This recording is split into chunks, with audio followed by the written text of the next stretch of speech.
This is Lesson 2, Chapter 2, Parts of Speech. We start by learning grammar proper by focusing on the parts of speech. And now keep in mind that as we discuss the parts of speech, we are discussing language, but not as it exists in the brain. You say, what are you talking about? It's important for us to understand that as we talk about grammar, we don't know exactly what this looks like in the human brain. No one knows what language looks like in the brain. You'll remember last time we looked at how we learn or acquire our first language. Did this happen in a classroom? No, it did not. You learned language simply by receiving input. It was almost as if magical. Or let me ask you this question. When you speak, do you consult an American English grammar to make sure you're getting it right? No, of course you don't. And now there's probably someone out there who says, yes, I consult one every day, every time I speak. But for those of us that are normal humans, we do not consult a grammar. We just open our mouth and words ostensibly fly out of them.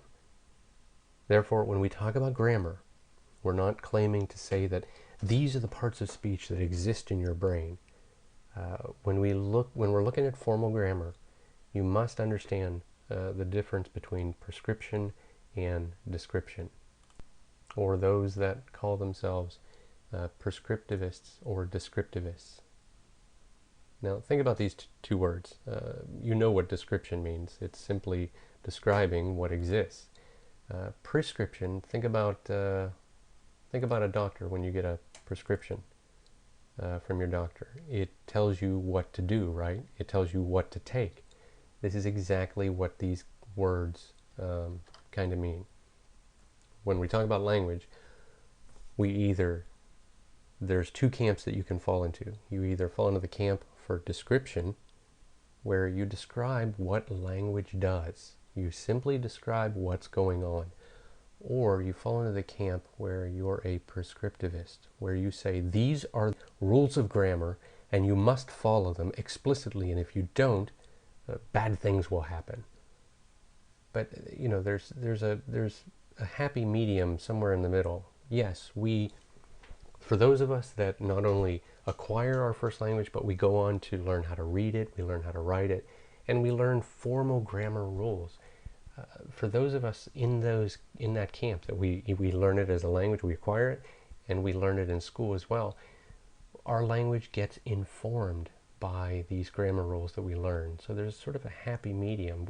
Even when we talk now, you might know you're supposed to use an adverb in certain situations. Therefore, when you're talking, you will actively try to do that. Or you know that you're supposed to use whom as an object and who as a subject. So when you speak, you make sure that you do those things. Or when you're talking to certain people, you don't use the word ain't, or you don't use the word y'all, or in certain situations you do use those words. There's a happy middle ground here. But those that fall into a prescriptivist, they would say that these are the formal rules of grammar and this is how it is. But I don't think we can be that dogmatic about it. We are simply describing the way language is. And like we talked about last time, we acquire language without grammar books. But grammar books do have their place in helping us to keep a standard of language so that when we write, we aren't writing stream of consciousness, or we aren't reading something that is difficult to understand. We want to write in such a way that it follows a standard and people can understand what we're talking about. Thus, we start to describe language with parts of speech. And the parts of speech are nouns, verbs, adjectives, adverbs, pronouns, conjunctions, interjections, and prepositions. We are going to cover these in a little bit of detail, but we will, in the ensuing chapters, we'll pick up and get a lot more detail later on. So we start with nouns. And nouns are probably the easiest to understand. You probably could even quote the definition as you learned in grade school. Nouns are the names of a person, place, thing, or idea. Actually, growing up, it was just person, place, or thing, but they added idea. But person, Moses, from Rembrandt. The Acropolis, this is a place, this is in Greece. A thing, this is a sprocket. Or an idea, this is the idea of love, because it doesn't exist as a tangible object, but love exists as an idea. Nonetheless, it is a noun. So there's concrete things that exist in the real world that are nouns, and abstract ideas like love or peace. Ironically, a verb is a noun. Many people think that English evolved from Latin, but it actually didn't. It evolved from German. We do have a lot of Latin words, Latin-based words, as well as Latin words itself, directly brought into our language, as well as a lot of Greek words, because Europeans continued to study Latin and Greek, and we imported many of these words from these classical languages. But our language evolved from German. I mention that because our nouns do not change morphologically in our sentences. Let me explain what I mean by that. Look at these two sentences. The street is cold. Bob ran down the street. The street, in both these instances, street is a noun. Street is used, though, different ways in this sentence as it is in this sentence. But it doesn't change. When I say morphologically, I mean it doesn't change in form. And in fact, for the most part, our language, our nouns do not change. If we were to translate these sentences into Latin, the word here for street would be via, and the word translated here, although this isn't a, that would be with a preposition, but let's say I love the street would translate I love the street. We would say amo viam. Even though the word for street in Latin is via, it would change morphologically in Latin. So you could, in Latin, mix the words up in order in the sentence, and you could theoretically say something like ran down Bob the street, but because of these words, because they change in Latin, you would know exactly where to put them. In English, our word order is more rigid and more strict, and therefore, depending on how the word is being used, it has to appear in a specific order in our sentences. So when we talk about word order in English, English is SOV. That is subject, verb, object. We have a subject, we have a verb, then we have an object. And in normal declarative sentences, that is, sentences that declare truth, it has to follow this order. There are exceptions, but generally this is how our language is described and our word order. So take a look at these three sentences. We have Jim has a lawyer, James gave a pen to his father, and Harry ate the soup. Oops. In these three sentences, we have a subject, we have a verb, and we have an object. And later we're going to go into depth of what this means. But as it stands now, we have the subject exists as a noun. The object exists as a noun as well, but we're focusing on our subject. James has a pen. This is subject, we have a verb, we have an object, and then this is a prepositional phrase. We have a subject, Harry, we have a verb, and we have an object.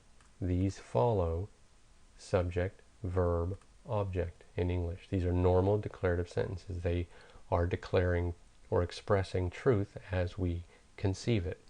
They may be absolutely false. Jim could not be a lawyer, but it is still expressing truth as someone conceives it. So again, Jim is the subject, James is the subject, Harry is the subject. And so we have three subjects and we have three predicates. We're going to learn what a predicate is later when we touch on verbs, but we have subject and then predicate. Subject, predicate, subject, predicate. And now you'll notice as well, as we talked about, SVO. Now this might change in questions in English. Does Jim have a lawyer? We have this do verb, and we have it in these 3 sentences. Did James give a pen to his father? Did Harry eat the soup?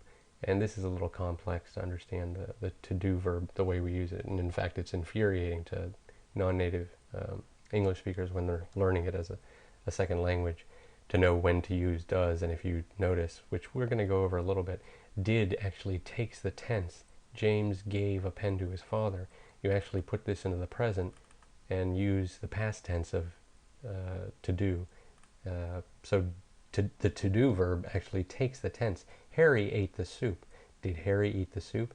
This is very difficult for second language learners to understand when to use and why this magical to-do verb actually takes the tense of the verb.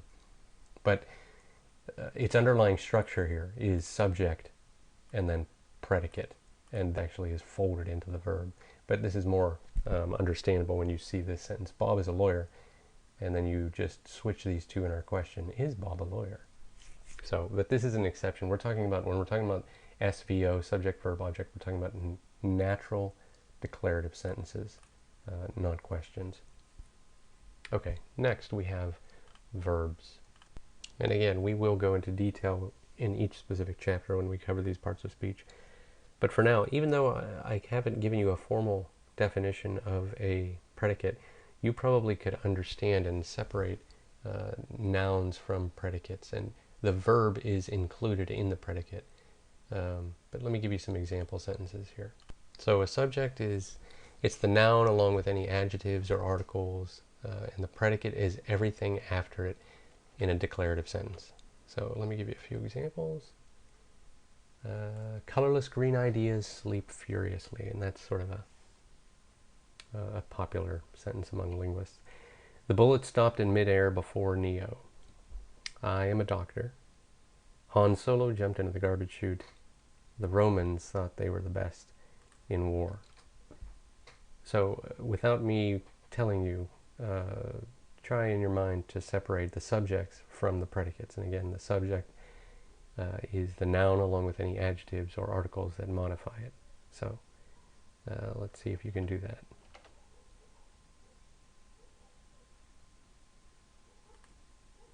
Okay, so let's start with the first one.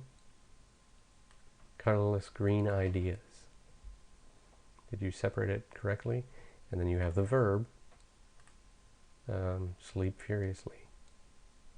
The next one is the bullets stop in midair before Neo.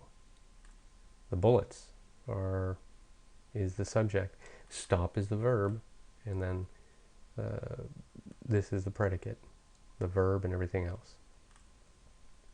Our third example, I am a doctor. What's the subject? I, and then the verb is am. The predicate is am a doctor. Fourth example, Han Solo jumped into the garbage chute. SVO, what's your subject? Han Solo jumps into the garbage chute. The Romans thought they were the best in war. The Romans, obviously. And this is the predicate. So you're probably a pro by now.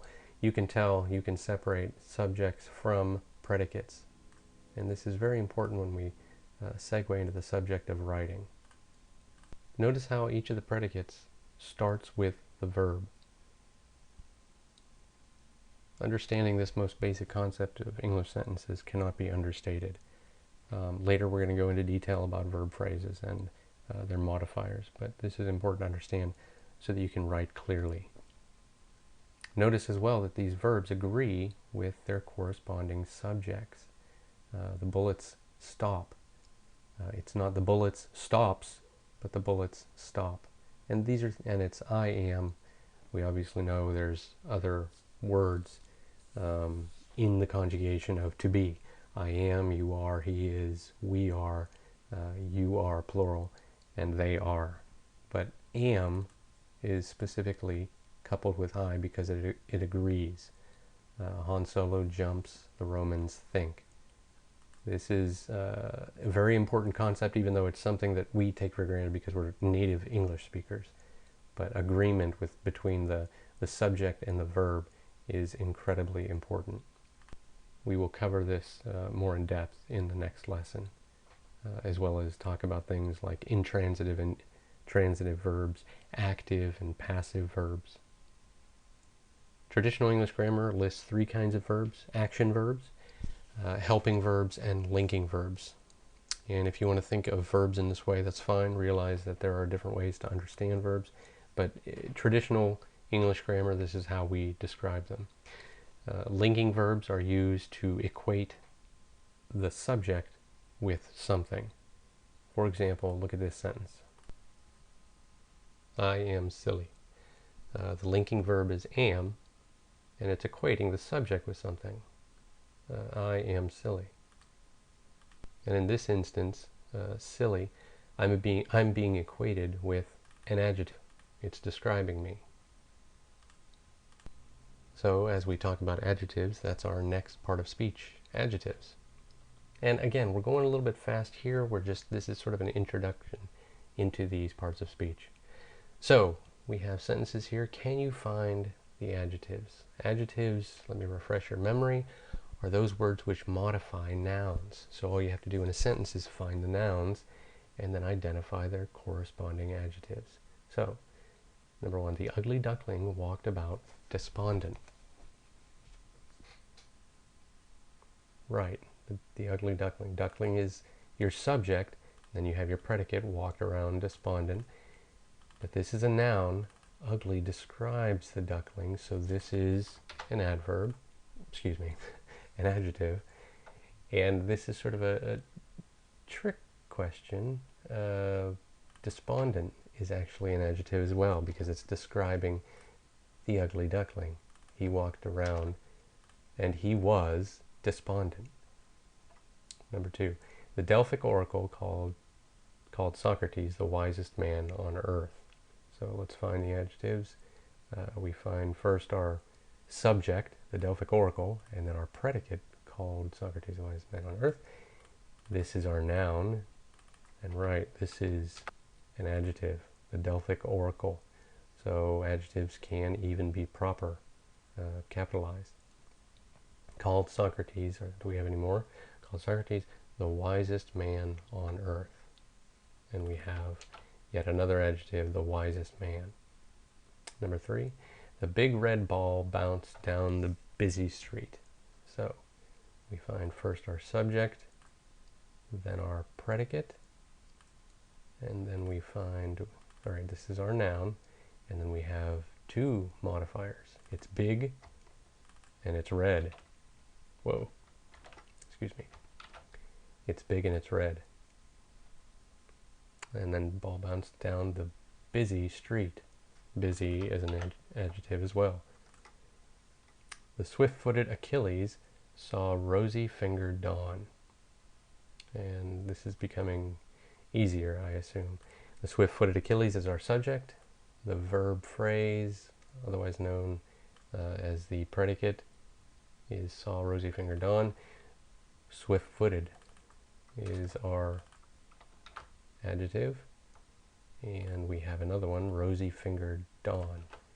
What kind of a dawn? It was a rosy-fingered dawn. What kind of Achilles? It was a swift-footed Achilles. Number 5, you are wicked smart, or wicked smat, as it's pronounced in Boston. Do we have any adjectives? And remember, we just talked about this before. This is a linking verb. It's equating you with being smart, or wicked smart. Smart is our adjective. Wicked is sort of an intensifier. It's like saying you are very smart. You are, number 6, you are wicked. This is, what about here?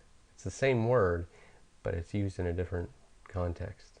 When you say you are wicked, you're saying something wholly different than you are wicked smart. So wicked is our adjective. It's describing you. If you missed a few of these, don't be despondent. It's sort of a process. So And it's sort of a way of thinking as well, that you have to get into the habit of thinking in this way.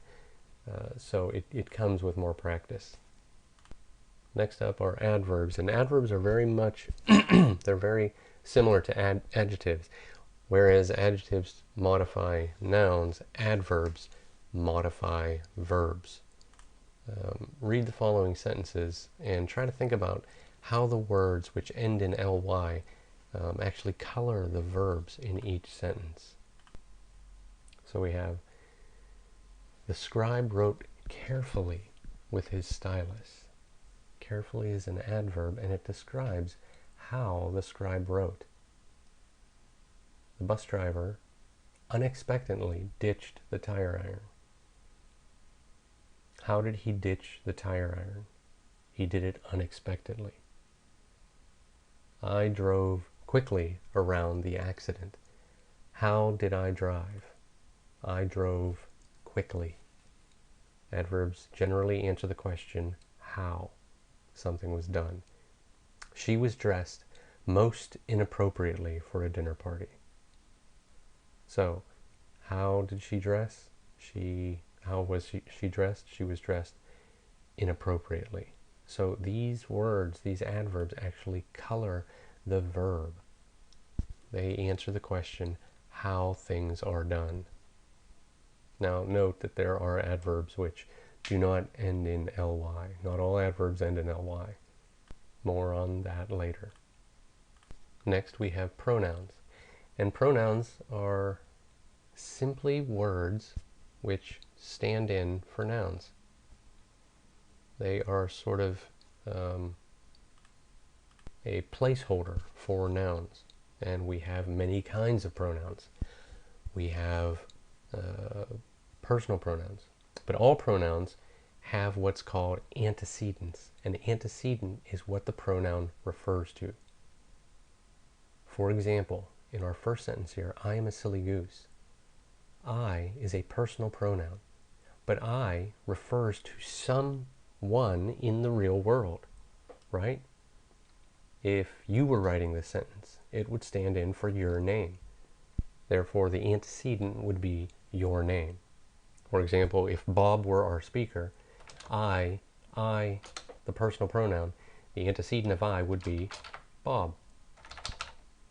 So I is a personal pronoun. I am a silly goose. You bake a mean souffle. You is a personal pronoun. He is elated. We love to sing. You all, or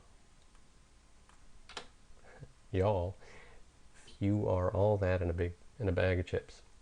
They aren't impressed. All of these are personal pronouns. And again, we may not use y'all in a paper, but it is a word which we use nonetheless. But these are all personal pronouns. They have antecedents in the real world, and the antecedent of we would be obviously multiple people, Bob and Fred perhaps. He would stand in for a masculine name. You could be any number of people. You all would be plural. And look, these are singular. I, you, he. We, y'all, they are plural. So we have personal pronouns. And they're called personal pronouns because they are referring to, obviously, people in the real world. Next we have relative pronouns. And these as well have antecedents. That is, an antecedent is what this pronoun actually is standing in for. For whom the bell tolls. The bell tolls for someone, and whoever it is, or I should say whomever it is someone, and this word refers back to it. Number two, this is the man whom I love, or this is the woman whom I love. Whom stands in for a noun. Jenny, who is a great gal, loves to water ski. Right here we have exactly the antecedent of who, and it is Jenny. Jenny, who is a great gal. loves to water ski. This is important to understand when you're writing so that your relative pronouns actually function the way they're supposed to. For, the neighbor's dog, which keeps me awake at night, is going to be the death of me. In this sentence as well, we have which, and the antecedent is dog. A lot of times in English, the antecedent appears close in proximity to the relative pronoun. But look, we have, these are relative pronouns which we can use. And we can also use that as a relative pronoun in some cases. But this is an example, and more on this later. Who and whom. Whom is used as an object. Who is used as a subject. But this is one of the few cases in English where a word actually changes morphologically depending upon how it's used. And we have demonstrative pronouns. This is just plain stupid. That is my favorite drink. These are my best friends. This guy is considered to be the most dangerous criminal. And I wear those flip-flops everywhere I go. This is the singular. These is the plural. That is the singular. Those is the singular. So this can be used by itself, or it can actually be used as an adjective of sorts. This guy, or those flip-flops. Or it can be used by itself. These are my best friends. Who are your best friends? These people. That is my favorite drink. We don't know what it is, but the antecedent is something elsewhere. And if we had more context, it could be iced tea, or something. So these are called demonstrative pronouns.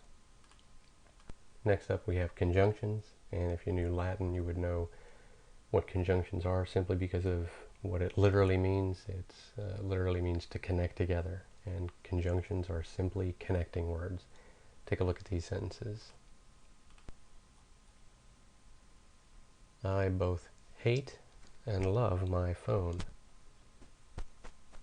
And connects, and both as well. So normally you could say this, I hate and love my phone, but you can actually, for emphasis, use both and these are both functioning as conjunctions. Certain things in life always go together. Frick and frack, spick and span, pork and beans, and arm and hammer. The and, notice, connects all of these. Frick and frack, spick and span, pork and beans. And then there's an extra connector connecting all of these in the list, as well as arm and hammer. A pool is great for fun or exercise. So we have an and connector, and as well an or. I used to play the violin, but now I stink on ice. But is a conjunction as well, connecting two clauses in a sentence. And then we have neither or nor, which are conjunctions as well. Neither her mother nor her father understood her disobedience. So these are conjunctions. Oh, we have one more. At the track meet I was so close, yet so far away from winning. Yet here is considered a conjunction because it's connecting two of these thoughts. Well, next to last we have interjections, these words of exclamation or emotion. So take a look at these. And this is sort of a new interjection that we use these days. I mean, dude has been a word for a very long time, but we use it in very strange ways these days. Dude. It is an interjection all to itself. Wow, she's taller than I am. Huh? Whoa. That is way too much to pay for a book. Although this is nonsensical because it's never too much to pay for a book. Say, that looks delicious. I wish I had $1 million. Hot dog. These words are all interjections. They express exclamation or emotion. Well, last we have prepositions. And finally, prepositions, which I show you a list of prepositions, but prepositions always take a noun as their head. So aboard the ship, about a girl, above board, across the ocean, after the play, against the wall. And these are words that you use without even thinking about it.